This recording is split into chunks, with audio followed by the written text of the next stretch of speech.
नमस्कार. ITC मार्समध्ये सर्व शेतकऱ्यांचे खूप खूप स्वागत. मी जयराम कदम आणि माझ्यासोबत आहेत सुशील कुमार तवर सर.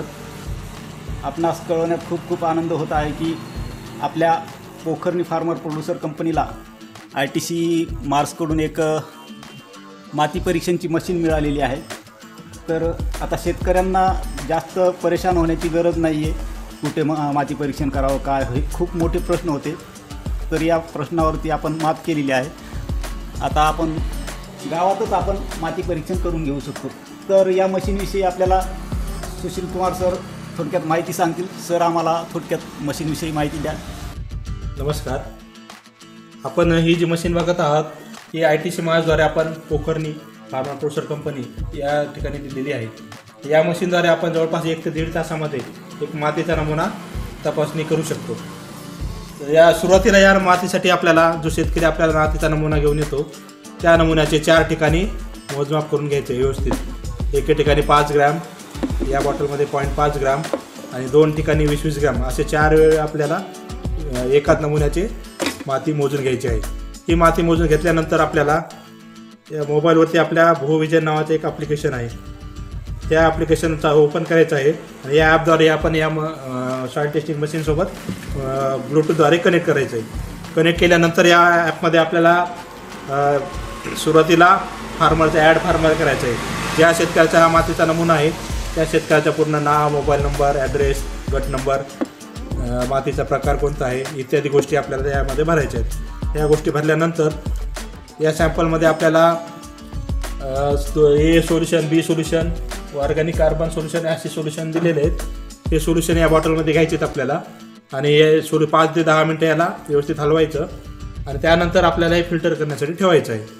जवळपास 5 ते 10 मिनिट फिल्टर झाल्यानंतर आपल्याला जे सोल्युशन फिल्टर झालेलं आहे हे सोल्युशन आपल्याला माती तपासणीसाठी सॅम्पल पाईपमध्ये वापरायचं आहे. अशा प्रकारे 1 ते 1.5 तासामध्ये आपण एक मातीचा नमुना तपासणी कंप्लीट करू शकतो.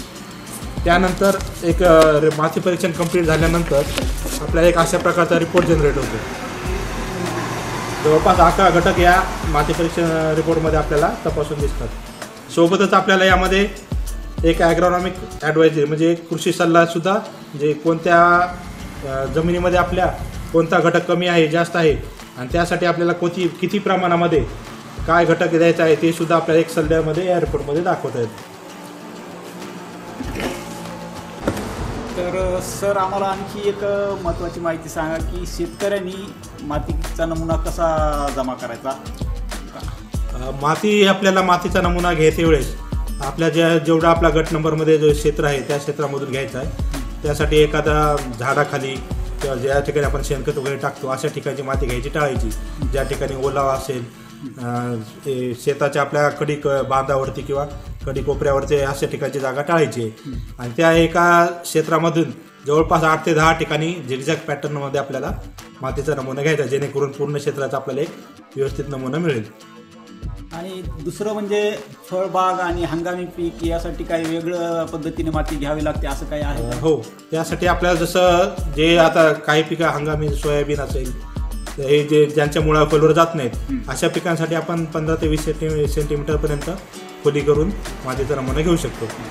ज्या पिकांसाठी मुळा जास्त खोलवर जातात, जे डीप रूटेड क्रॉप म्हणतो, त्या पिकांसाठी जवळपास 30 सेंटीमीटरपर्यंत आपण मातीचा नमुना घेऊ.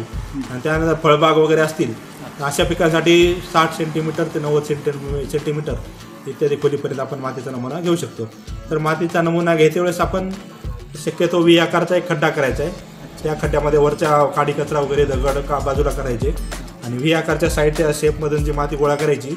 असे 8 ते 10 ठिकाणची माती जे गोळा करतो त्या माती जेव्हा आपण क्वार्टर मेथडने आपल्याला अर्धा किलो सॅम्पल होईपर्यंत क्वार्टर मेथड यूज करायची, जेणेकरून त्या घेतलेल्या नमुन्याचे सगळं एकत्रीकरण करायचं. त्याच्यामध्ये त्याचे 4 भाग करायचे व्यवस्थित आणि एकमेकांच्या अपोजिट साईडचे जे सॅम्पल आहेत ते 2 सॅम्पल काढायचे, राहिलेले 2 अपोजिट सॅम्पल आहेत ते एकत्र मिक्स करायचे आणि अशा प्रकारची प्रोसेस आपल्याला जवळपास अर्धा किलो सॉईल सॅम्पल आपल्याला पाहिजे तोपर्यंत ही रिपीट करायची आणि अशा प्रकारचा सॉईल सॅम्पल आपण तपासणीसाठी घेऊन यायचे. खूप खूप धन्यवाद सर, खूप मोलाचे मार्गदर्शन आपण केले. आणखीन एक त्यामध्ये माती सॅम्पल देते वेळेस आपल्याला त्या शेतकऱ्याचं नाव, मोबाईल नंबर, गट नंबर यापूर्वी कोणतं पीक घेतलं होतं आणि या नंतर आपण कोणतं पीक घेणार आहोत इत्यादी पूर्ण माहितीसुद्धा माहिती त्या नमुन्यामध्ये सुद्धा देणं गरजेचं आहे. ओके, खूप खूप धन्यवाद सर. चला तर अशाच प्रकारचे आधुनिक शेतीविषयी व्हिडिओज पाहण्याकरिता आजच ITC मार्स ऑफिशियल या यूट्यूब चॅनलला सबस्क्राईब करा आणि प्ले स्टोअरवरून ITC मार्स हे ॲप डाउनलोड करा. धन्यवाद.